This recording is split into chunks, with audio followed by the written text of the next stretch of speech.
పక్క లిబరల్ దేశాలు ఫెమినిజం గురించి మాట్లాడుతున్నాయి, మహిళా హక్కుల గురించి మాట్లాడుతున్నాయి, బ్రేకింగ్ ద గ్లాస్ సీలింగ్ అంటున్నాయి. అమెరికాలో ఇంతవరకు కూడా రాష్ట్రపతిగా ఒక మహిళ ఎన్నిక కాలేదు. అంటే మనం ఎక్కడున్నట్టు? ప్రపంచవ్యాప్తంగా మహిళా స్థితిగతులేంటి? ఒక్కసారి మనం గమనిస్తే 104 సంవత్సరాల క్రితం అమెరికాలో మహిళలకి ఓటు హక్కు వచ్చింది. భారతదేశంలో రాజ్యాంగం రావటంతోనే ఓటు హక్కు వచ్చింది.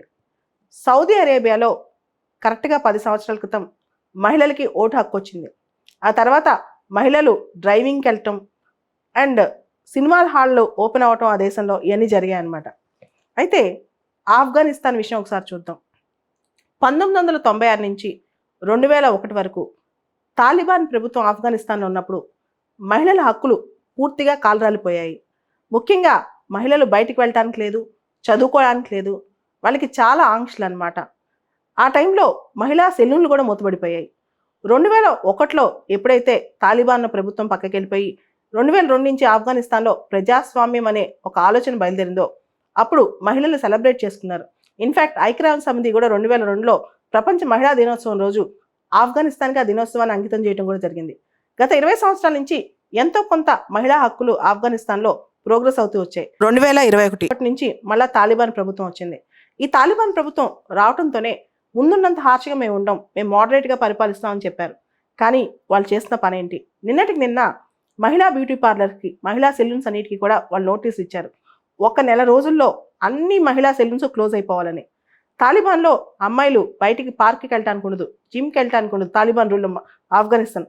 అంతెందుకు 6th క్లాస్ తర్వాత స్కూల్కి వెళ్ళాలన్న బోర్డు ఆంక్షలే. మహిళా స్కూల్స్లో కూడా, కాలేజెస్లో కూడా ఏ సబ్జెక్టులు బోధించాలి, ఏ సబ్జెక్టులు బోధించకూడదు. అక్కడ నిన్న ministry of virtue and prohibition of vices, protection of virtues and prohibition of vices అనే మినిస్ట్రీ వాళ్ళు హుకుం ఒకటి జారీ చేశారు. 1 నెల రోజుల లోపల మహిళలకు సంబంధించిన బ్యూటీ పార్లర్స్ అందరూ అన్నీ క్లోజ్ అవ్వాలని. అక్కడ మహిళలకి ఆర్థికపరమైన స్తోమత చాలా తక్కువ. బయటికి వెళ్ళి ఎంప్లాయ్మెంట్ చేసుకోవడానికి, ఉద్యోగాలు చేయడానికి లేదు. మహిళలు మీడియాలో కనపడకూడదు, మహిళా జర్నలిస్టులు ఉండకూడదు, మహిళలు బయటికి రాకూడదు, పార్కులకు వెళ్ళకూడదు, హైయర్ ఎడ్యుకేషన్ చేయకూడదు, అండ్ మహిళలు ఏ కారణం లేకుండా రోడ్డు మీద కూడా రాకూడదు. ఒకవేళ వచ్చినా, కారణంతో వచ్చినా పక్కన ఒక ఒక పురుష గార్డియన్ ఉండాలన్నమాట. ఇటువంటి స్థితిలో ఇప్పుడు కొంతమంది మహిళలు ఆఫ్ఘనిస్తాన్లో ప్రశ్నిస్తున్నారనమాట. అసలు మేము ఆఫ్ఘనిస్తాన్లో ఎందుకు పుట్టాం, లేదా అసలు మహిళగా ఈ భూమి మీదకి ఎందుకు వచ్చాం? దీంతో అక్కడ మహిళా సూసైడ్స్ బాగా ఎక్కువైపోయినాయి, డిప్రెషన్ ఎక్కువైపోయింది. డొమెస్టిక్ వైలెన్స్ అయితే ఆఫ్ఘనిస్తాన్లో చాలా తీవ్ర రూపం దాల్చిందంట. ఇంట్లో అమ్మాయిలను హింసించడం, కొట్టడం ఇలాంటివన్నీ. సో ఎంతో కొంత ఆర్థిక స్థితిగతి, ఆర్థికమైన ఇన్కమ్. ఎందుకంటే women should come out of the home and they should socialise. వాళ్ళు బయట ప్రపంచం చూడాలి. అట్లీస్ట్ ఈ బ్యూటీ పార్లర్, సెలూన్ నేపథ్యంతో వాళ్ళు బయట రాగలరు, కేవలం మహిళలకి.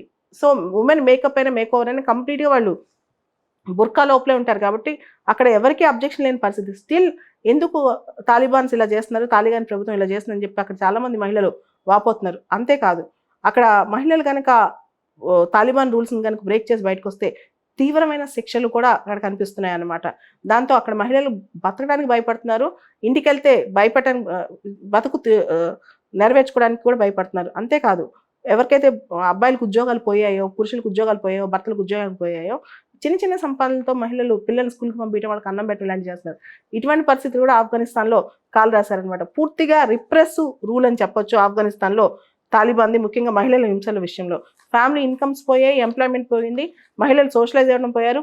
డొమెస్టికేషన్ ఆఫ్ ఉమెన్ అనే కాన్సెప్ట్ ఇక్కడ విపరీతంగా కనిపిసే పరిస్థితి కూడా ఉందన్నమాట. సో బేసిక్ నీడ్స్ మహిళలకి, ఫుడ్ కానీ, క్లోత్స్ కానీ, స్కూల్ ఎక్స్పెన్సెస్ కానీ ఇటువంటివి కూడా లేకుండా పోయాయి అనమాట.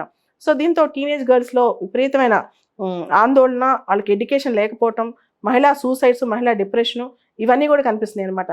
దాదాపు ఆఫ్ఘనిస్తాన్లో 8% ఆఫ్ అమ్మాయిలు, 8% మంది అమ్మాయిలు కానీ, గర్ల్స్ కానీ వీళ్ళందరూ కూడా సూసైడ్స్కి అటెంప్ట్ చేసిన వాళ్ళేనని చెప్పి కూడా కొన్ని రిపోర్ట్స్ చెప్తున్నాయి. ఈ మధ్య యుఎన్ వాళ్ళు కూడా ఆఫ్ఘనిస్తాన్లో మహిళా స్థితిగతుల మీద కొన్ని రిపోర్ట్స్ చేశారనమాట. ఇవి కూడా చాలా దారుణమైన నిజాలు బయట పెడుతున్నాయి మహిళా స్థితిగతుల గురించి. ముఖ్యంగా ఆడపిల్లలు ప్రాపర్ డ్రెస్ కోడ్ లేకుండా బయటకు వస్తే వాళ్ళని హింసించడం, వాళ్ళకి సంబంధించి పెద్ద పెద్ద శిక్షలు వేయటం ఫస్ట్ అయితే. రెండోది డొమెస్టిక్ ఫ్లైట్స్లో, ఇంటర్నేషనల్ ఫ్లైట్స్లో మహిళా ట్రావెల్స్ గురించి భయంకరమైన బ్యాన్స్ విధించడం, టెలివిజన్లో మహిళలు కనపడకూడదు, గవర్నమెంట్ వర్క్లో మహిళలు కనపడకూడదు, ఇంట్లోంచి వాళ్ళు బయటికి రాకూడదు, జిమ్స్కి, పార్క్స్కి వాళ్ళు వెళ్ళకూడదు, తర్వాత యూనివర్సిటీ ఎడ్యుకేషన్ మహిళలకు లేకుండా ఉండటం, తర్వాత గవర్నమెంట్ ఆర్గనైజేషన్స్లో మహిళలు పనిచేయకుండా ఉండటం, ఇట్లా అనేక చోట్ల. దీంతో గృహహింస పెరిగిపోవటం, మహిళలు బయట రాకుండా చూడటం, అండ్ మహిళలకు సంబంధించి ఎటువంటి పురోగతి లేకుండా ఆ దేశం ముందుకెళ్ళటం. సో ఇదంతా చూస్తుంటే అసలు ఆఫ్ఘనిస్తాన్ ఎటువైపు వెళ్తుంది, ప్రపంచ దేశాలన్నీ ఇవన్నీ ఇదంతా చూస్తూ ఏం చేస్తున్నాయి అనే క్వశ్చన్ కూడా వస్తుందన్నమాట. రీసెంట్గా వీళ్ళు చేసిన ఈ బ్యాన్ అనేది చాలా మంది మహిళలు ఆఫ్ఘనిస్తాన్లో తప్పుపడుతున్నారు. సడన్ గా బిజినెసెస్ అంటే బ్యూటీ పార్లర్స్, సెలూన్స్ అన్ని మహిళలకు సంబంధించి మహిళలు రన్ చేసే క్లోజ్ చేయమంటే వీళ్ళందరూ ఏమైపోతారని కూడా ఆలోచిస్తున్నారు అనమాట. ఇది మహిళా లైఫ్ మీద ఎలాంటి దారి చూపిస్తుంది. Extreme institutionalise gender and gender based discrimination ఒక concept, institutionalise gender based discrimination. రెండోది life of a woman in Afghanistan is a life of house arrest. So గృహ నిర్బంధంలో జీవితం అనమాట. తర్వాత ఎక్స్ట్రీమ్ ఫార్మ్స్ ఆఫ్ మిసోజినీ అంటే డిస్లైక్ అగెన్స్ట్ ఉమెన్. ఉమెన్ ఎంతవరకు అంతవరకే ఉండాలి, ఉమెన్ బయటికి రాకూడదు, ఉమెన్ కొంతవరకే ఆవిడకి హక్కులు అని చెప్పడం అనమాట. Women are alive but they are not actually living in Afghanistan. సజీవంగా మహిళలు ఉన్నారు కానీ వాళ్ళ జీవితాన్ని జీవించలేకపోతున్నారు అనమాట. తర్వాత నైతికపరమైన నేరం, ఇది చాలా పెద్ద నేరం అని చెప్పొచ్చు.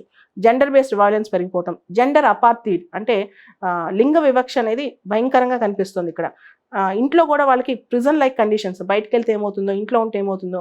ఫోర్స్డ్ చైల్డ్ మ్యారేజెస్, అమ్మాయిలను పెంచలేక బలవంతంగా చిన్నపిల్లలు పెళ్లిళ్ళు చేయడం అనమాట. గత 20 సంవత్సరాల నుంచి ఎంతో కొంత ఉన్న మహిళా హక్కులు పూర్తి స్థాయిలో ఇలా దుర్భరం పాలవటం అనేది ఆఫ్ఘనిస్తాన్లో ఈ రోజున నిత్య సత్యం అవుతోంది. దీనికి సంబంధించి యుఎన్ ఉమెన్ కానీ international women organisations, international human rights organisations చాలా తీవ్రమైన ఆంక్షలు. ఎందుకంటే ఆఫ్ఘనిస్తాన్ ఇప్పుడు ఎకనమిక్ క్రైసిస్లో ఉంది. యుఎన్ ఎయిడ్ కూడా అందాలంటే ఈ మధ్య రీసెంట్గా యుఎన్ ఎక్స్పర్ట్ ఒక మాట చెప్పారు.